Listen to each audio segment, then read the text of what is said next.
Bienvenidos a el Club del Libro.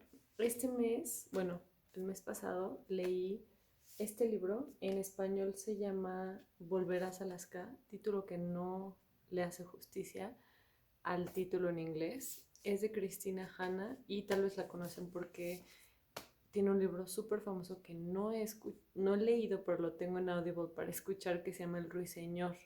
Este es mi primer libro y conocimiento de esta autora y definitivamente está en la lista de mis libros favoritos a partir de este momento.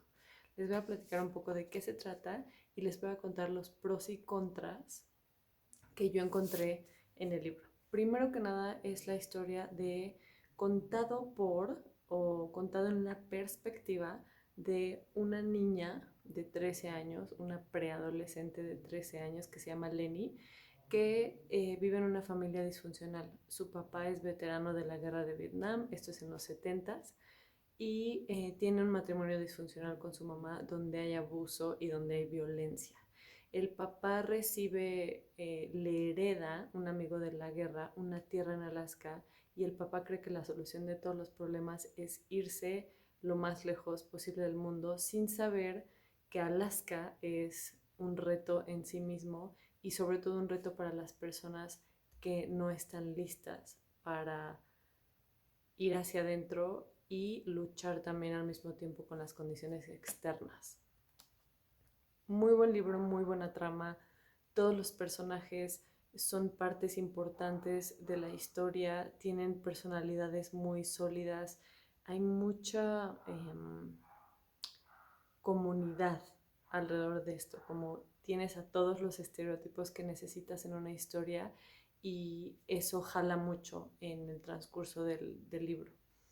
Pros y contras. Pros, siempre toda la vida he querido ir a Alaska, es uno de mis sueños más grandes.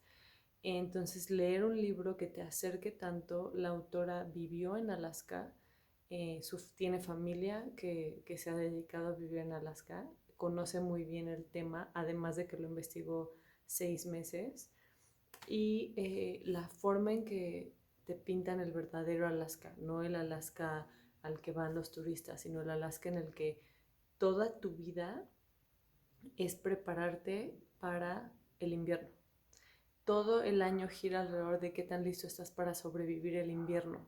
Es una forma muy elemental y básica de vivir en la que viven del día, de lo que está pasando, no tienen tiempo porque no tienen garantías materiales, entonces no tienen tiempo de pensar en otra cosa que no sea lo que necesitan hacer para sobrevivir. Y me encanta esta perspectiva y esta forma de ver la vida en la que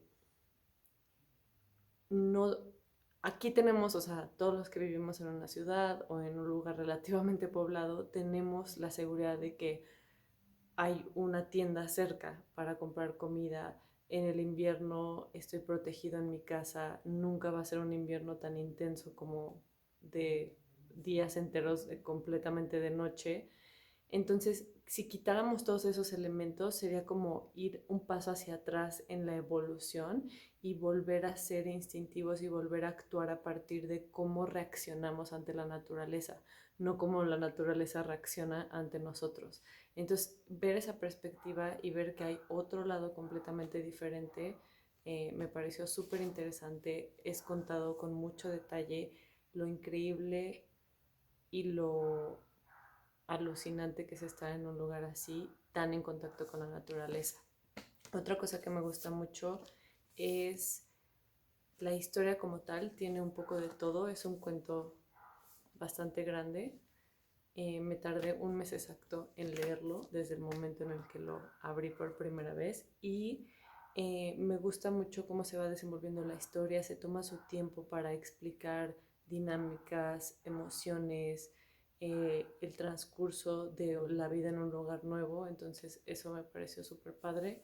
Y contras, toda la historia está narrada en la perspectiva de Lenny, que es la niña que se convierte en mujer en el transcurso del libro. Y hay algunos capítulos que son narrados por otras personas que creo que tiene mucho que ver con para contar, como completar el contexto que la autora quiere contarte, sobre todo en la mitad hacia adelante del libro, pero es un poco confuso porque cuando llevas medio libro leyendo desde la perspectiva de una sola persona, es tu perspectiva, por así decirlo. Es como la forma en la que ella ve el mundo es la forma en que tú ves la historia. Entonces, cuando introducen por pocos capítulos a otros narradores, se vuelve un poco confuso y hasta le quita el misterio. Me gusta que cuando hay un solo narrador, no sabes exactamente qué está pasando en la cabeza de la otra persona, entonces es más interesante porque te puedes imaginar lo que quieras, pero entiendo que para fines específicos de contar esa historia, sobre todo el final, se necesitaban más autores. Solamente me resultó un poco confuso al principio. Es un libro que literalmente me hizo llorar la última quinta parte. La última noche que lo terminé de leer, lloré y tuve que dejar de leer porque mis lágrimas no dejaban que siguiera leyendo. No sé si soy muy sensible, pero he leído en otras reseñas que a otras personas les ha pasado con los libros de ella, con este en específico, y hay muchas emociones que están pasando al final y como de verdad te encariñas con todo el entorno y la familia y la situación de ella, creas ese vínculo muy directo con lo que vive ella al final del libro sin darles ningún detalle en específico. Es un libro que vale toda la pena leer, es una de las grandes novelas americanas en mi opinión. Creo que si convierten esto en película o lo están convirtiendo va a ser un éxito también. Por eso antes lean el libro Volverás a Alaska en español de Christine Hanna y yo le doy 5 estrellas. Muchas gracias y nos vemos en la próxima reseña.